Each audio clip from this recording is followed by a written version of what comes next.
Obi bisa say any pebia you will soul. You see the bed then you activate your soul no ama aboa ye dani den nyina. Say o pese wo activate your soul a on say yes Saint Michael, Saint Peter's, Saint Juan ye bo mu din ye ne bo mpaye.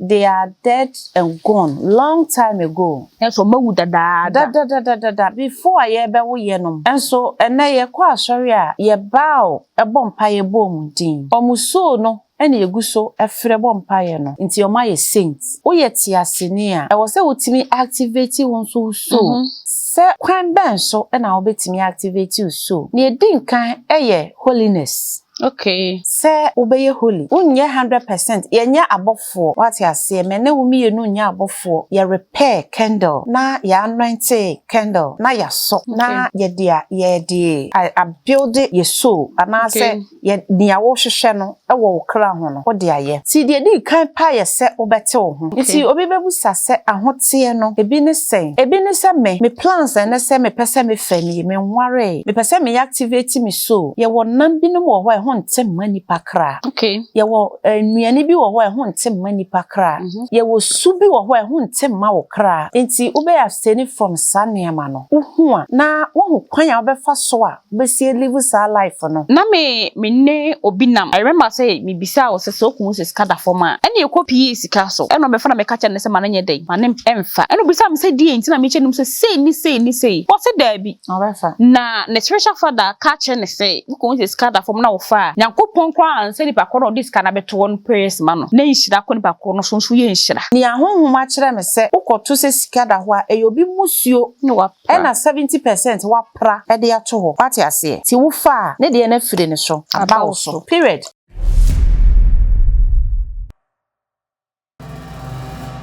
Nhira any de ehye or subscribe or comment or share edamase se monya ye ho brede bi upload videos a mo hwema ye mo do nti na de bia no ye chinchini kopa videos bremu e ba cha mo nkai se mo be subscribe mo be comment mo be share mo nhema mo nua bi owo fie anaso obi kra wo ho na problem bi owo bi a hu video na e betimi aboa no amwo wa be boa wo nua ena nso so ye da fofo do mankoma nyankopon e de a che ye se de me kan previous video no ye ne ma me se be didi nkomo ye be didi nkomo afa Eniema ekoso sunsum wiase ye dadam ya bra bom nye de bi aboye ntuma no abopra mama ye ma wakwa aba ye da wase so se de bia no nya bre e de mayen ene etiefo ene ahwefo nsmeda mase mami ene de ensem bi na ya viewers so mo de aba sie misa e ma wo mo na ye de eni anu yi age wo ene ye se ene de no behwehwe nkomo na wo de anu yi amaye Obi bisa say any pebia you will soul. See the bed then you activate your soul no. Ama aboa ye dani den nyina. Eya mon subscribe my yen. Mon follow, mon share. Ebe boa yen, ebe boa wo so. Se o pese wo activate your soul a. On se yes Saint Michael, Saint Peter's, Saint Juan ye bo mu din ye ne bo mpaye. They are dead and gone long time ago. And so mawu da before ye be wo ye nom.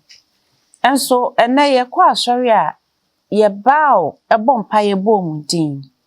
Omuso no ene yeguso efre bo mpaye no. Nti oma ye saint.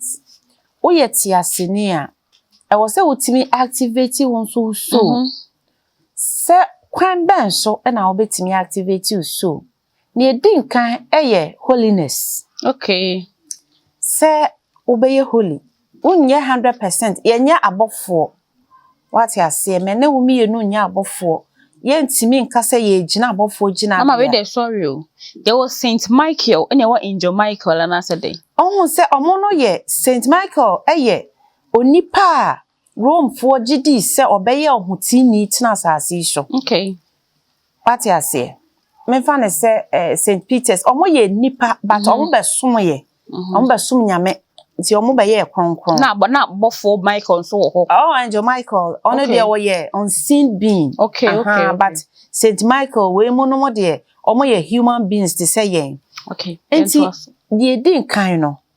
wobɛte wo ho yɛse ansa na obofo beben obi no age nipa no ate ne ho ti age wo ye holy so a ye wo hawa ye attract enema ye positive na ye wo candles a ye so ye tro ho ye repair candle na ye anointing candle na ya so na ye dia ye di a build it ye so ana say ye nia wo hwehwe no e wo kra ho no wo de aye ti de di kan pa ye se obete wo ho nti obi bebu sase ahote no ebi ne sen ebi ne se me okay me plans and say me pese me fami me nware me pese me activate me so ye wo nan bi no wo ho e ho ntem mani pakra okay ye wo nuane bi wo ho e ho ntem mani pakra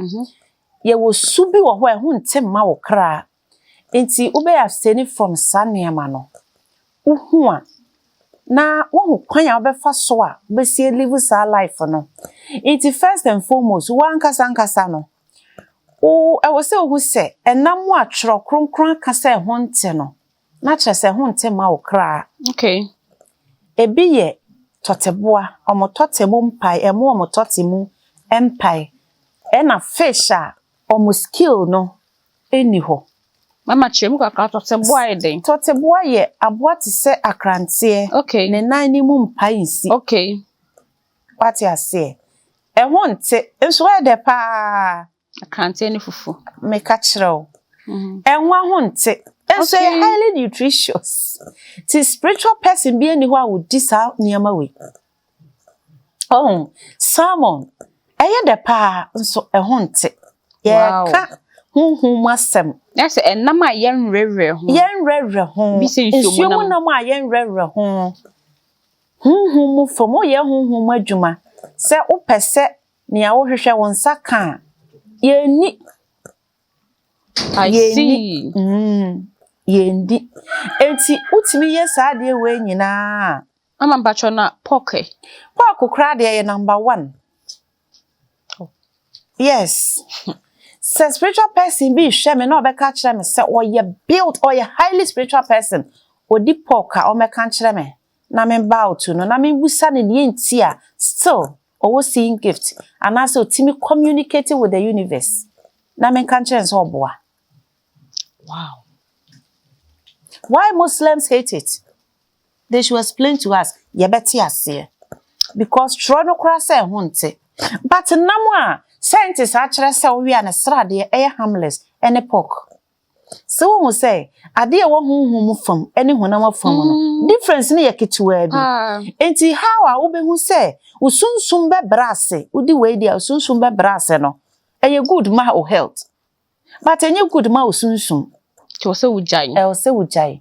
Me nka se obi anko tua wo. But enye obi na ya spiritual person say de yetiti he obetimi adi. But edru mre bi na person we spiritual worker. Wa break it. Why? Kakra ye bi jai. Enti wo ye enu wie na uhu se aduane we num e ho nte. Na wa hwe o techirema so eyie. Se kasa we abre we ya me ye ma dia me pese me hu me kra so yie no ensese me ka ensem a ye filthy ensese me kotena faudifo tena bia ensese me di adanse kru mu ni a commandment ne ka no utimi di ba ko peso a you can just be free. Okay. What you say? Chro sem na sem a wo ka eye mransem du no utimi di ba ko so a wo ankasa ne a wo pese wo ye se wo twe wo kra na watimi ehu wo kra su na watimi use wo kra de ayade no wo be free because obi ye obone a enkan obi susu bone a enkan because 10 commandments ni nyina agina de ba ko so odoso. Okay. What you say? Ti odo no nyina agina na ma wo be we fa we enkoye we enko ni nyina be wie no ni nyina ko ende se wo be do yonko se wo ho ti afi ko pe holy place bi ti se me ko na ye hye hai ai hwa ye basai se me se ye ho na me bom paye metwi ho kama bi din so betwi ho kama na be den china boa kunsuom na me de apepa ho kama na ma pe oil bi a eye extra virgin olive oil ti se enye ne ayafrafram na ma na ma anointed land no na ma ka kire osoro nyankopon se wontie me mpa ebo na ha na sese mi begina e de abo mpa ya eho aye holy place aye holy land because tem bia pesa wo bom pa ye bia na ho ukọ na obu mu ase a ayeye enti enye se o pesa o ye spiritual person a udidi anyhow there bio like nsuo kra na abenum a o so hu se ba bia nsuo na wo mpakọ na wo to nsuo na free ne ho no spiritually who you gifted a who say nsuo moton bebre kra ya typhoid no mo achekere ton who say obi aheda na o ton yare nti minton nsuo wa bonten. Wow. Yeah, top sachet water bottle. You would have shelf fridge. Mo so mo de ton da. Tobi. Meta me ko me nanti row bi store mu na makoto. Na say mama wo ka ka candle asembi. Wo ka candle asembi. But the minimum no say candle you mu colors. But ye obia woni so candle represent mano ana angel ana saint bia wo candle e wo se wu yusu na wutimi de efre no timi somo no na wo de bobo mpaye bi. Yes eye no kre ye wo candle o ye wo candle bi wo ha obeto no more than 3,000 candle me wo bi si ha sa obeto no more than 3,000 all purpose candle. A beadwax no mo de aye eye organic ene ye de aye sa candle no enya afa ne ye de petroleum ho ahwan bia ba be ye bibia eye beadwax ene eye spiritual candle enti o pese o use all purpose candle la now what you know what you say spirituality comes with a price unisika don't start what you say o incense abashi but the easiest one a obetimi aye eye say bia obepepepre any bay leaves na o hye eno kre pama honhobone fifie e na wankasa so a build it with spiritual energy ne e ma ade bia wo ye bia hu se wanya peace a wo de ye ti candle de natural say bia purple candle ye de ye attraction obi so natural say purple candle ye de ye money rituals because ko bia ne na hwe ya candle ne you use. Oh yes what you say. But unya beadwax say white say colored do na ye pure beadwax I assure you say utimi en crave hu ye na utimi anointed candle no o charge candle no na wo so ade a wo de ye bi otumfo nyankopon anim ehene wo mu. Okay mama na ukọ ya ye Kristo sun ukọ omo a sunsun sorry for no omo wo ukwa omo kind of candles blue, red, green, yellow colors ni na omo wa omo so de ye sorry na ena de bia no bibisa se sa candles ni na no se ba ko bia color me problem ne se color bia wo angel representing a man na ana se Debbie mamen kire dia minim okay na di obi so nima wonim boro so no okay na ode aka ho candle oso na ode ye mpaebo onyankopon anim okay ene gina ma okay na color no represent problem nti use sa candle no candle bia color ewoni ye de ye said you be believe in day colors any spiritual colors no candles no so sa na tie to ko ba bi ne aso purple candle ne the red aka ho ne the we ne blended candles ne all together na say bia eye honhom sorry obi ani ne issue wo de baaye okay ti say 7 colors represent issue bia wo de baaye okay candle bia she bia represent sem ti meme de abawo ne koye e na discussem koye abawo candle wo ho skasem candle wo ho nti obi ade ye hye ne wo hia ye wugidi wo de ye den wo de bo paaye but the question is the hour correct hour na ye de hye no is it correct for that purpose emra ye de hye sa candle no for sa particular rituals no eya na anaase enye na se wo bride ye wo bride ye bibia ebre ben ebre de bom paye ye wo bride nyankopon din akese kra no ye wo bride de bo ati ase si ye wo bra candle no se me pese me so sa candle for the say mani abre pa me what problem me ma so red candle la e wo se me hu say candle la wo se me so na nwumre 6 okay 8 mame me wa ha say se oba ha na ekoba se obehia gold candle for attracting wealth uso no na be kire me say time say no be ready ama okay time say no also candle what you say enti say uf de upem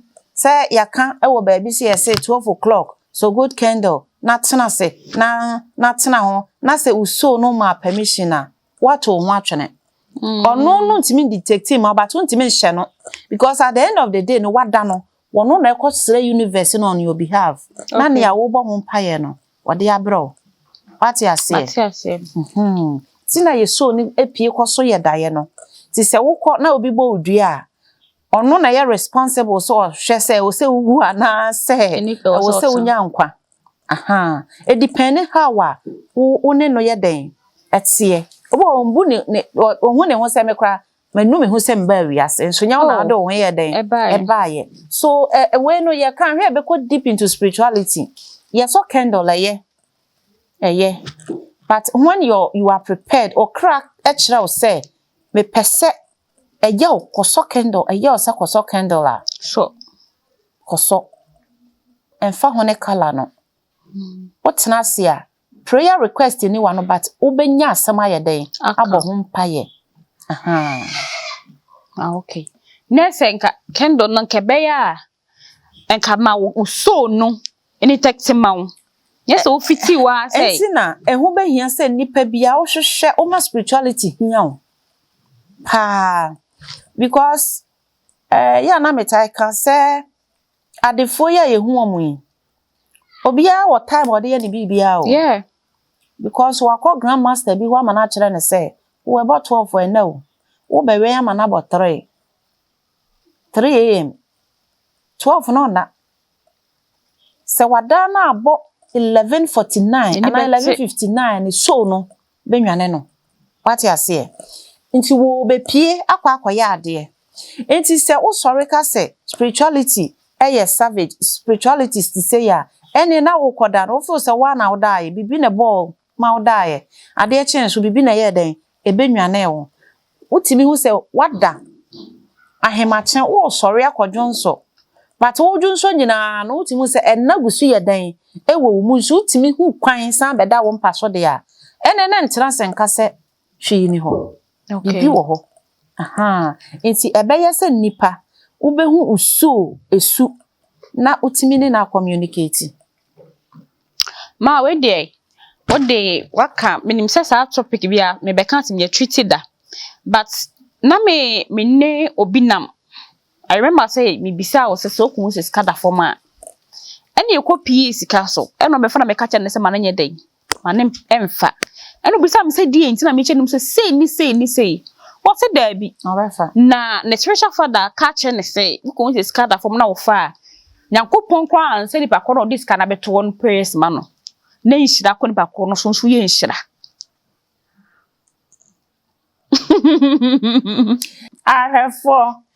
on say yawo obi a wo book knowledge and obi yawo omo anwo ye gifted with knowledge iti me de hunhum asem na ma kire enye de book waka book no nipa na wo choro no wo choro na experience and o de ato book nim but near men so spiritually near hunhum a kire me se ukoto se sika da ho a eyobi musuo e na 70% wa pra e de ato ho what you say ti wo fa ne de na firi ne so about so period me be fim kakra mo fa chebe e ba cha mo modin se mo be subscribe se de me kan no mo hu do nti na de bia no ye sori anopa awia anwumre ekopa videos e de brem so man comment so man share na man like here ebe ma ye feel se adwuma na ye no moni enje ho Me pacho de bia me ka se mo mo dey so subscribe to your YouTube channel no.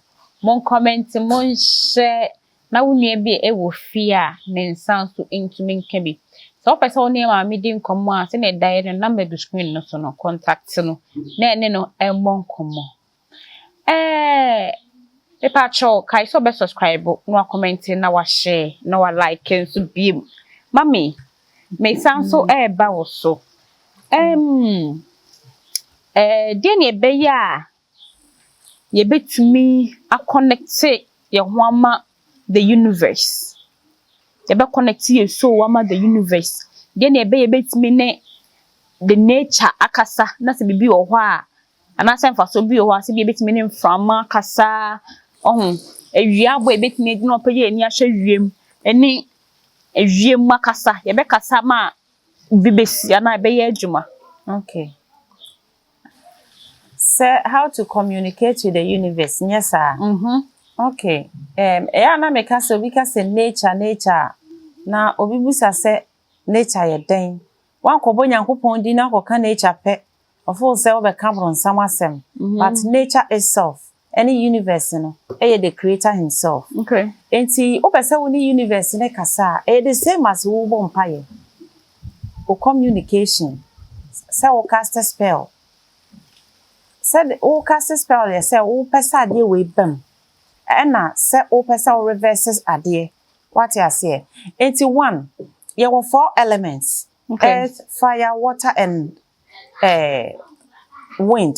Okay. Men fan say ye be fa earth, mother earth.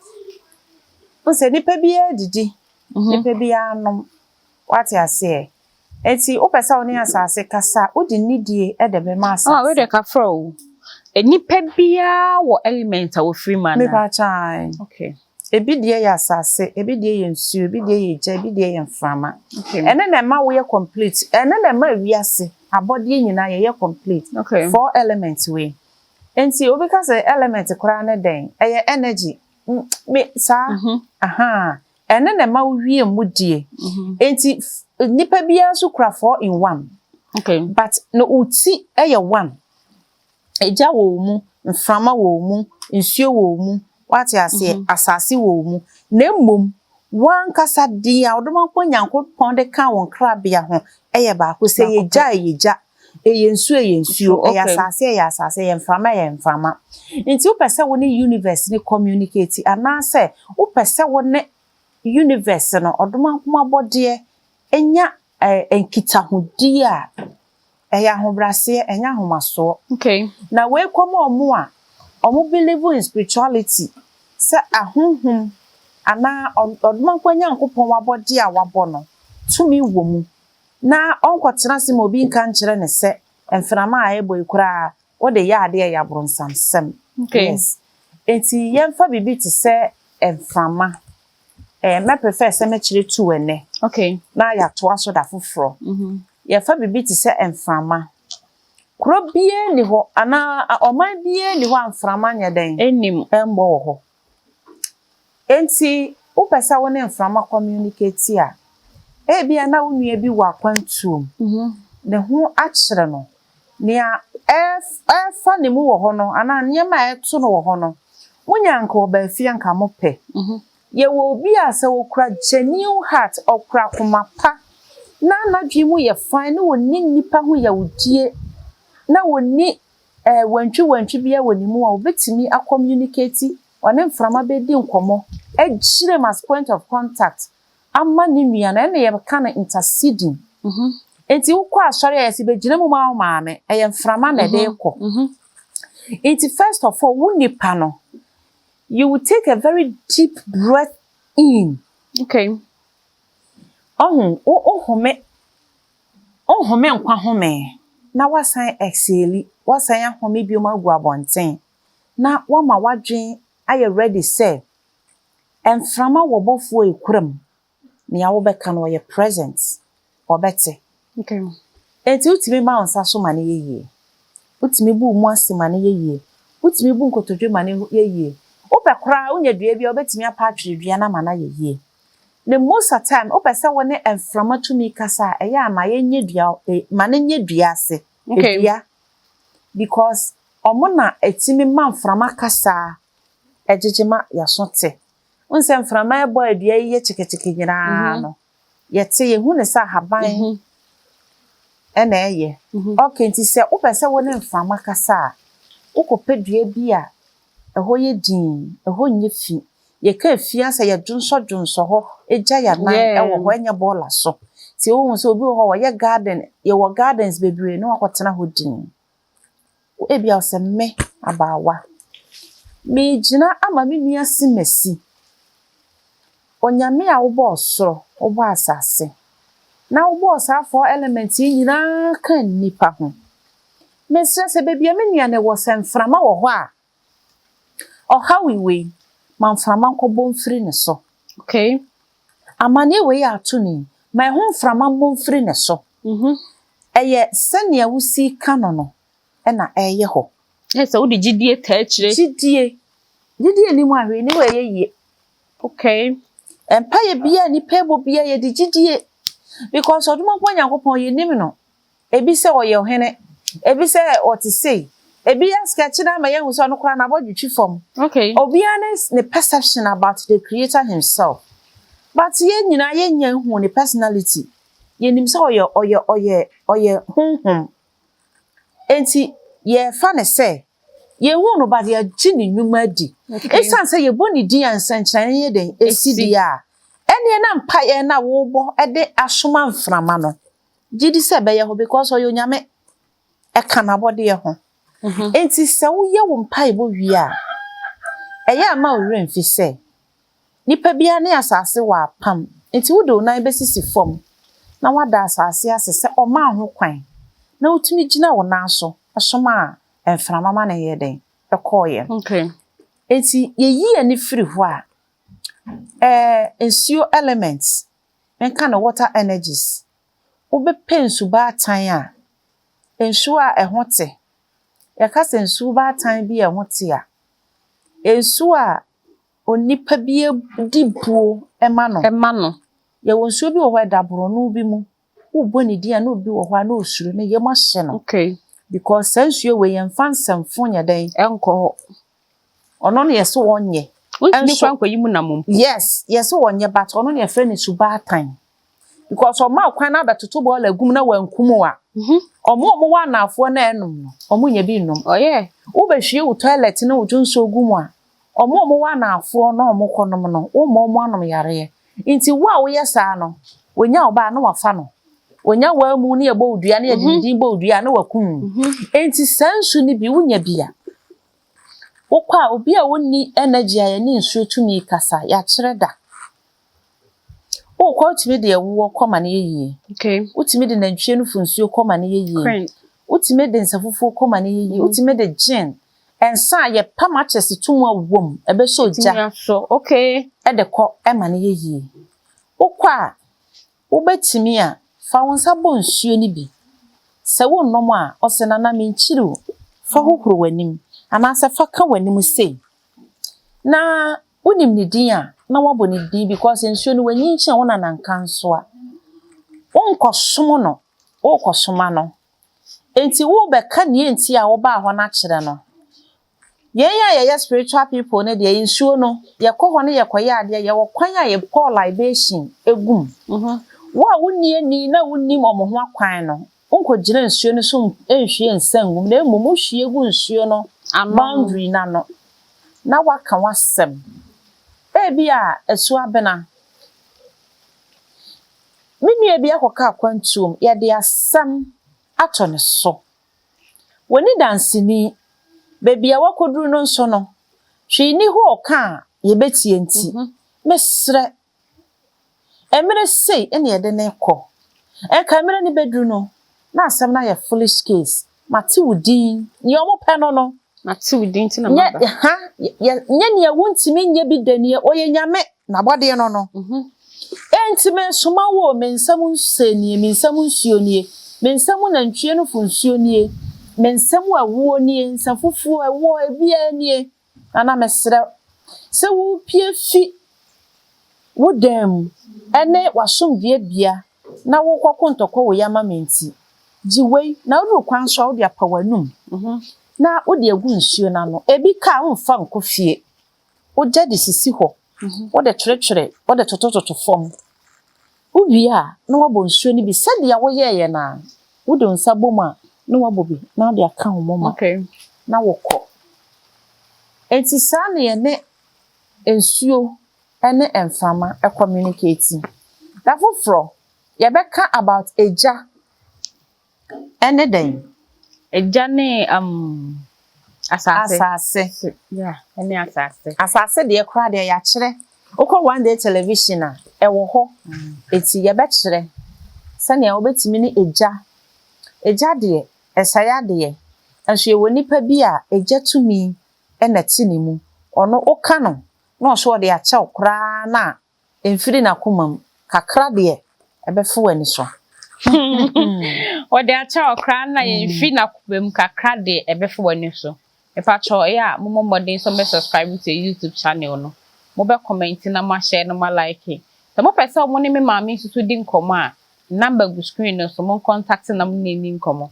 se mutie na se wo questions bi a wo ja actually comment section ho a ye be ready na ya hwe ho asema ya amamo ye da mo asese enen so mo ne ya twetwe nkomo